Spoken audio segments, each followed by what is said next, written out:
वाराणसी में एक निम्न परिवार में हुआ था, है ना।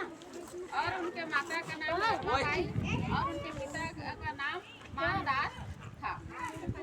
संत रविदास समाज सुधारक और एक संत थे। उन्होंने समाज में फैली बुराइयों को दूर करने का बहुत प्रयास किया। पहले के जमाने में छुआछूत सबसे बड़ी समस्या थी। हमारे समाज की सबसे बड़ी समस्या क्या थी? छुआछूत, है ना। वो निम्न थे और जो ब्राह्मण उच्च वर्ग के थे उनको क्या समझते थे, मतलब हीन दृष्टि से उनको देखते थे। तो उन्होंने समाज में बहुत सारे ऐसे काम किए जिससे उनका नाम क्या हो, समाज का सुधार हो सके। पहले जो काम चलता था वो पहले वर्ण के आधार पर चलता था। कितने वर्ण थे हमारे समाज में? पुराने समय में 4 वर्ण, है ना। कौन कौन सा मालूम है? तो सुनिए, 4 वर्ण थे, ब्राह्मण, क्षत्रिय, वैश्य और शूद्र, है ना। तो जो संत रविदास थे वो शूद्र थे, है ना। और पहले जो काम होता था वो कैसे होता था? वर्ण के आधार पर होता था। अभी क्या है, कोई भी काम कोई भी कर लेता है ना। करते नहीं करते हैं।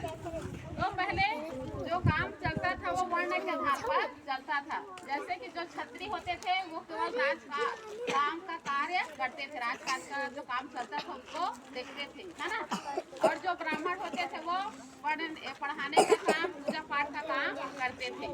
और जो वैश्य होते थे वो खेती किसानी करते थे, है ना, दुकान व्यापार करते थे। और जो शूद्र होते थे वो समाज में इन तीनों वर्गों का क्या करते थे? सेवा करते थे। इस तरह से संत रविदास ने, उनको लगा कि मैं एक निम्न परिवार का हूँ, मेरा जात शूद्र है, तो उन्होंने समाज में फैली जो छुआछूत की भावना है उसको हटाना चाहा, है ना। संत रविदास ने बहुत सारे अनमोल वचन और अपने भक्ति के द्वारा उन्होंने समाज में बहुत योगदान दिया। संत कबीरदास के जो गुरु थे वो कबीरदास थे। कौन थे? कबीरदास, है ना। और उनकी शिष्या कौन थी मालूम है? मीराबाई। मीराबाई जानते हो ना। तो किसकी